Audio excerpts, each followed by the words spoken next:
Reference പുതിയ വീഡിയോയിലേക്ക് സ്വാഗതം. ഇന്നത്തെ വീഡിയോ നമ്മൾ പറയാൻ പോകുന്നത് എന്താ വെച്ചിട്ടുണ്ടെങ്കിൽ ഒരു ഐഫോൺ 11 ഇത് കംപ്ലയിൻ്റ് എന്ന് വന്നു വെച്ചിട്ടുണ്ടെങ്കിൽ ഇത് റീസ്റ്റാർട്ട് ചെയ്യണം. ഒരു 2 മിനിറ്റ് 3 മിനിറ്റ് ഒക്കെ കഴിയുമ്പോൾ റീസ്റ്റാർട്ടിംഗ് ആണ് പ്രശ്നം. ചിലപ്പം തീരെ പല ടൈം റീസ്റ്റാർട്ട് ചെയ്തുകൊണ്ടേ നിൽക്കും, പല ടൈമിലായിട്ട്.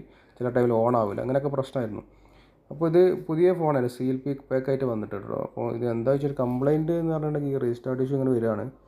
അപ്പോൾ എനിക്ക് ഡൗട്ട് ഉണ്ടായിരുന്നത് സോഫ്റ്റ്വെയർ ചെയ്യുന്നതിന് മുമ്പ് തന്നെ ഈ സാധനം, അതായത് ഈ ഇതുണ്ടല്ലോ, ഈ ബാറ്ററി ബൂസ്റ്റ് ചെയ്യുന്നത്, ഇതെന്ത് ബാറ്ററി ബൂസ്റ്റ് ചെയ്യുന്നത് വെച്ചിട്ടുണ്ടെങ്കിൽ നമ്മൾ ബാറ്ററി ഹെൽത്ത് കഴിഞ്ഞാൽ സെറ്റാക്കുന്ന ഒരു സ്ട്രിപ്പാണ് ബാറ്ററി ബൂസ്റ്റർ എന്ന് പറയും.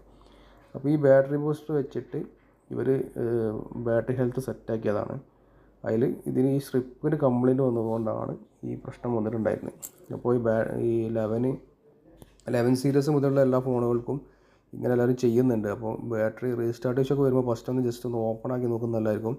അല്ലെങ്കിൽ എൻ്റെ സോഫ്റ്റ്വെയർ ഒക്കെ ചെയ്തിട്ട് ഡാറ്റയും കാര്യങ്ങളൊക്കെ പോകും. ഇപ്പോൾ നമുക്ക് കസ്റ്റമറുടെ ഡാറ്റയും കാര്യങ്ങളൊന്നും പോകാതെ തന്നെ ഇത് ചേഞ്ച് ചെയ്തിട്ട് പ്രോപ്പറായിട്ട് ക്ലിയർ ആക്കിയിട്ടുണ്ട്. ഇപ്പോൾ ഇതുപോലെ എന്തെങ്കിലും വീഡിയോ കാര്യങ്ങളൊക്കെ കാണാൻ വേണ്ടി നമ്മൾ ചാനൽ സബ്സ്ക്രൈബ് ചെയ്യാൻ മറക്കണ്ട.